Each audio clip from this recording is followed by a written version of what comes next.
नमस्कार साथियों, स्वागत है आप सभी लोग का टेक्स्ट बुक यूट्यूब चैनल पर और स्वागत है आपका इस सेशन में जहां पर आज हम लोग बात करने वाले हैं दोस्तों एसएससी सिलेक्शन पोस्ट फेज 14 को लेकर।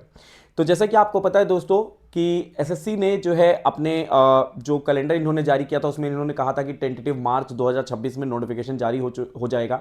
इनके ऑफिशियल जो है साइट पर लिखा हुआ था 31 मार्च को जो है नोटिफिकेशन आ जाएगा, लेकिन ऐसा नहीं हुआ है। लेकिन अब बच्चे यहाँ पे ये सोच रहे हैं कि अब अभी तक नोटिफिकेशन नहीं आया है तो अब क्या करें। तो मैंने आप लोग को लास्ट एक जो है सेशन में बताया भी था कि अगर आपके पास समय है तो आप तो अपनी तैयारी को जो है कंटिन्यू करो, क्योंकि आप खासा समय मिल रहा है। अपने आप को डीमोटिवेट मत करो। दूसरी चीज, अपने डॉक्यूमेंट्स को रेडी कर लो, क्योंकि डॉक्यूमेंट्स में बहुत सारे बच्चे जो है दोस्तों परेशान होते हैं लास्ट समय में, जो लोग पहले से तैयार नहीं रखते हैं। तो आखिर किन डॉक्यूमेंट्स की जरूरत होगी उस पर हम लोग बात करने वाले हैं। सेशन 5 मिनट का रहने वाला है, छोटा सेशन, जल्दी जल्दी से एक बार शेयर कर दीजिएगा। तो चलिए स्टार्ट करते हैं इस सेशन को। तो सबसे पहले दोस्तों लास्ट मिनट में हम जो दोस्तों भाग दौड़ करते हैं या लास्ट मिनट में जो फॉर्म भरने के समय हमें पता चलता है कि भाई ये डॉक्यूमेंट्स हमारे पास है ही नहीं या इसमें जो है हमें सुधारना है, तो उसमें टाइम वेस्ट हो जाता है और हम जो है दोस्तों फॉर्म नहीं भर पाते हैं। तो अगर समय पे फॉर्म भरना चाहते हैं तो आप अपने जो है क्या करिए, डॉक्यूमेंट्स को रेडी कर लीजिए। उन फॉर्म्स को अपने पास वर्चुअल फॉर्म मतलब हार्ड कॉपी और सॉफ्ट कॉपी दोनों रखिए, ठीक है। अच्छा, अब क्या क्या रखना होगा तो देखिए, सबसे पहले तो आप अपनी पासपोर्ट साइज फोटो रख लो लास्ट 3 मंथ की। और लास्ट 3 मंथ की ये आपके 2026 के एग्जाम में सभी में लगभग काम आ जाएगी, ठीक है, ये ध्यान रखिएगा।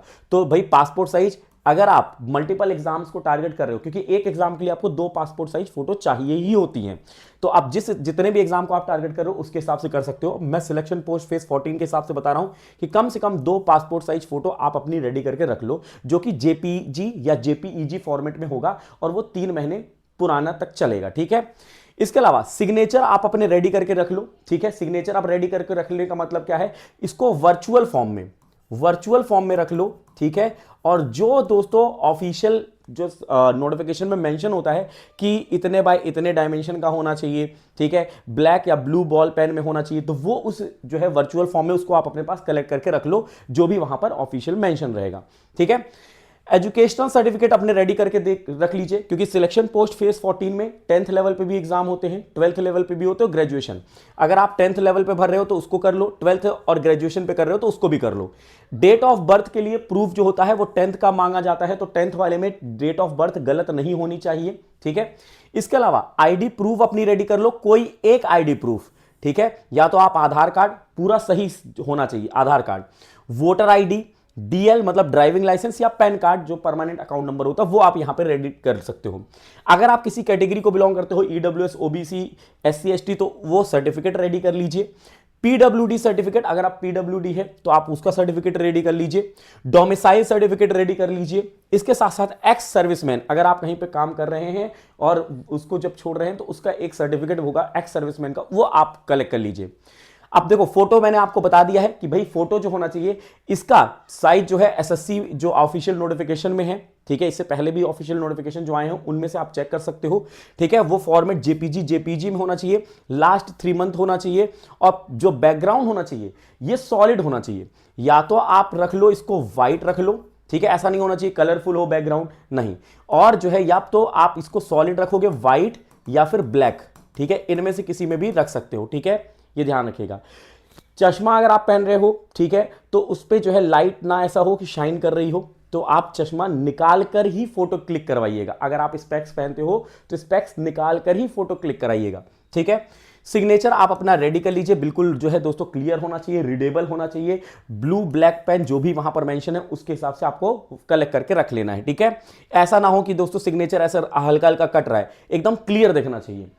इसके अलावा 10th marksheet, date of birth के लिए रिक्वायरमेंट रहेगी, इसको कलेक्ट कर लीजिए। आधार कार्ड और एप्लीकेशन फॉर्म, इनमें सब में डेट ऑफ बर्थ सेम होनी चाहिए, नाम सेम होना चाहिए। ऐसा नहीं है कि आधार कार्ड में नाम किस जो आपका नेम है उसकी स्पेलिंग अलग है, फिर आपके आधार कार्ड में अलग है और फिर आप फॉर्म भर रहे हो उसमें अलग है। सेम होनी चाहिए, क्योंकि अगर अलग होगी तो वो आपका एक्सेप्टेबल नहीं होगा, ठीक है। यहां पे डिजिटल रेडीनेस मतलब डॉक्यूमेंट्स पहले से स्कैन करके रख लीजिए, जैसा मैंने आपको कहा कि सॉफ्ट कॉपी और हार्ड कॉपी दोनों होना चाहिए, ठीक है। वैलिड मोबाइल नंबर होना चाहिए। अगर आपका ईमेल आईडी नहीं है आपके पास तो एक ईमेल आईडी बना लीजिए जो कि एक वैलिड हो, ठीक है, वैलिड हो, ठीक है, ये वेरीफाइड हो ईमेल आईडी, जिस पे आपको जो है कोई भी नोटिफिकेशन वगैरह आता है एसएससी की तरफ से, कभी भी रीशेड्यूल होता है तो वो इसी पे आएगा, ठीक है, ये ध्यान रखिए। और जब आप फॉर्म भरो तो इसी ईमेल आईडी का इस्तेमाल करिएगा। अब देखो पैटर्न में आपको बता देता हूं, यहां पे 200 मार्क्स का पेपर होता है, ठीक है। यहां पे 100 क्वेश्चंस पूछे जाते हैं, नेगेटिव होता है 0.50, 60 मिनट का आपको समय मिलता है। ये आपका फॉर्मेट है। नेगेटिव मार्किंग कितनी होती है, तो 0.50 होती है। ये 10th 12th और ग्रेजुएशन तीनों के लिए सेम पैटर्न होता है। इसमें जनरल इंटेलिजेंस मतलब reasoning, general awareness, quantitative aptitude मतलब मैथ्स और इंग्लिश, ये सारी चीजें पूछी जाती है। हर एक सब्जेक्ट में 25-25 क्वेश्चन आते हैं, 50-50 मार्क्स का पेपर होता है, मतलब सभी इक्वल वेटेज है। ऐसा नहीं कि किसी का ज्यादा वेट है किसी का कम वेट है, ठीक है। सबसे अच्छी बात है इसमें कोई भी इंटरव्यू नहीं होता है सिलेक्शन पोस्ट में, डायरेक्ट डॉक्यूमेंट वेरिफिकेशन होता है। इसलिए मैं कह रहा हूं कि फॉर्म भरने से पहले आप डॉक्यूमेंट को रेडी करके रख लो, जो आपके काम आएंगे फॉर्म भरते वक्त भी, और जब डॉक्यूमेंट वेरिफिकेशन होगा तब भी काम आएंगे, है ना। तो ये यहां पे मैंने आपको सारी चीजें बता दी है, तो स्कैन कर लीजिए सारे डॉक्यूमेंट्स को, ठीक है। जब अप्लाई करिएगा तो उससे पहले ये सारी चीजें तैयार होनी चाहिए, ठीक है। उसके अलावा जो है आप अपनी प्रिपरेशन को कंटिन्यू रखिए, क्योंकि कंटिन्यू नहीं रखेंगे तो फिर दिक्कत हो जाएगी।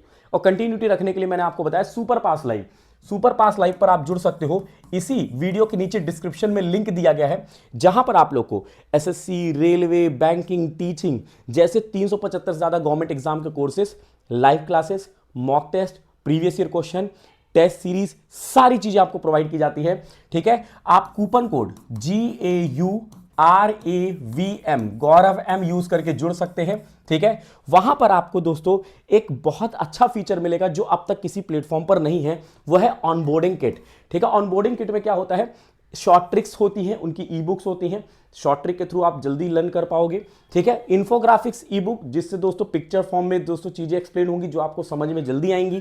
कॉन्सेप्ट नोट्स ई बुक होंगे, previous year question, practice question with explanation होंगे। इसके अलावा जब आप इस कूपन कोड का यूज करके जुड़ेंगे और आप अपना फाइनल सिलेक्शन ले लेते हैं कि एग्जाम में, तो आप जिस भी सब्सक्रिप्शन को लोगे वो रिफंड हो जाएगा, ये ध्यान रखिएगा, ठीक है।